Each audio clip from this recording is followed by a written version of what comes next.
امام حسین علیہ السلام اپنے چاہنے والوں کے ساتھ آگے بڑھ رہے تھے کہ ایک مقام پر آپ کی ملاقات عبداللہ بن مطیع سے ہوئی۔ انہوں نے جب آپ کو دیکھا تو آگے بڑھ کر سلام کیا اور کہنے لگے، اے ابن رسول، میرے ماں باپ آپ پر قربان، آپ یہاں کیسے تشریف لائے؟ آپ نے فرمایا، کوفے والوں نے ہمیں بلایا ہے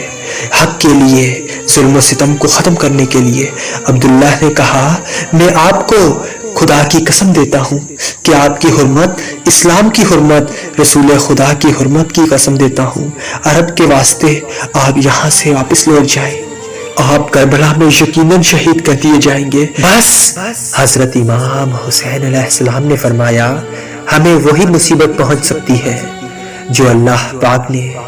ہمارے لیے مقدر کر دیا ہے، جو اللہ پاک نے ہمارے لیے